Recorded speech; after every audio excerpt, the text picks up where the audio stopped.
nama saya Jessica dari kelas 10 AKL 3. Kali ini saya akan membahas bab 5. Yang pertama, gereja sebagai komunitas baru. Pada Kisah Para Rasul 2 dikisahkan yaitu hari penghancuran Roh Kudus. Para murid adalah orang-orang yang sederhana. Kebanyakan dari mereka adalah nelayan, umumnya pendidikan rendah. Karena itu, banyak dari mereka yang sangat ketakutan ketika Tuhan Yesus dihukum mati dengan hukuman salib yang sangat mengerikan. Pada Kisah Para Rasul 2 ayat 44-45 dikatakan bahwa dan mereka semua orang yang telah percaya tetap bersatu, dan segala kepunyaan mereka adalah kepunyaan bersama, dan selalu ada dari mereka yang menjual harta miliknya lalu membagi-bagikannya kepada orang yang sesuai dengan keperluan masing-masing. C. Taurat yang dikatakan di dalam hati.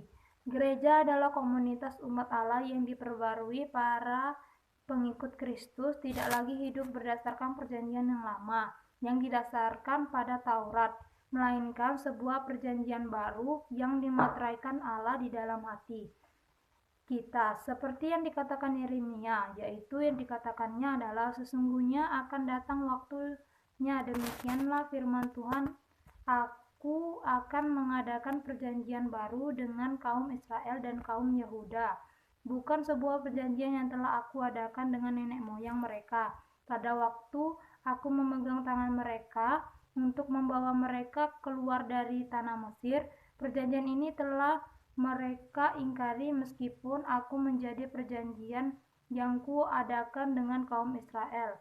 Sesudah waktu itu, demikianlah firman Tuhan, Aku menaruh Taurat dalam batin mereka dan menulis di dalam hati mereka, maka aku akan menjadikan Allah mereka dan mereka menjadi umatku. Terdapat pada Yeremia 31 ayat 31-33. D. Kudus sebagai agen pembaharuan gereja.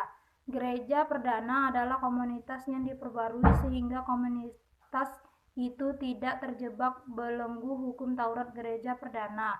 Akhirnya mereka bahwa yang paling utama bukanlah apa yang ditulis di dalam hukum Taurat, melainkan jiwanya, yaitu tuntutan supaya umat Allah bertindak adil dan setia kepada Allah, seperti yang dikatakan di dalam Mika 6 ayat 8. Dari situlah kita dapat mengerti bahwa pembaharuan yang terjadi dalam kehidupan kita di dalam gereja Tuhan hanya bisa terjadi dengan benar apabila hal itu dipimpin oleh Roh Kudus, yaitu Allah sendiri yang tetap tinggal di dalam gereja dan menurut jalan hidupnya.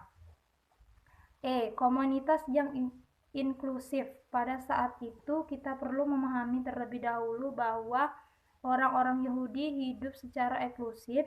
Mereka menganggap diri mereka lebih baik daripada bangsa-bangsa lain.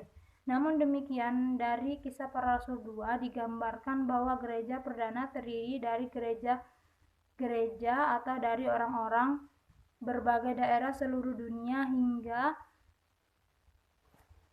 hingga mereka pun, walaupun seperti itu, pada mulanya murid-murid Yesus hanya terdiri dari orang-orang Yahudi. Bahkan hal dari sesuatu gereja saja, yaitu Galilea, gereja perdana, udah terdiri dari orang-orang yang berasal dari latar belakang bahasa dan budaya yang berbeda-beda. Yang pertama yaitu kehadiran orang-orang Helenis. Yang kedua, keterbukaan terhadap perempuan. Yang ketiga, keterbukaan kepada kaum marginal. Yang keempat, sida-sida dan ritual Yahudi. F. Eksklusif vs inklusif. Gereja perdana adalah gereja yang inklusif, artinya mereka itu terbuka, tidak membedakan orang, bahkan terhadap orang-orang dalam masyarakat Yahudi. Biasanya diasingkan, ditolak, dan dijauhi orang banyak. Pun gereja membuka dirinya lebar-lebar. Di kalangan orang Yahudi dulu ada sebuah doa yang menggambarkan sikap yang inklusif atau bahkan patriarkal, menganggap laki-laki sebagai penguasa tertinggi. Penerimaan terhadap sida-sida atau orang-orang kabiri Ini sebetulnya dipahami oleh gereja perdana sebagai pengendapan terhadap janji Allah untuk menerima mereka dari semua orang yang diinginkan. Masyarakat umumnya seperti yang tertulis pada kitab Yesaya 56 ayat 4-7. G. Sikap Tuhan Yesus. H. Gereja yang terus-menerus diperbaharui. Sekian dari saya, itu saja yang bisa saya sampaikan. Sekian dari saya, terima kasih.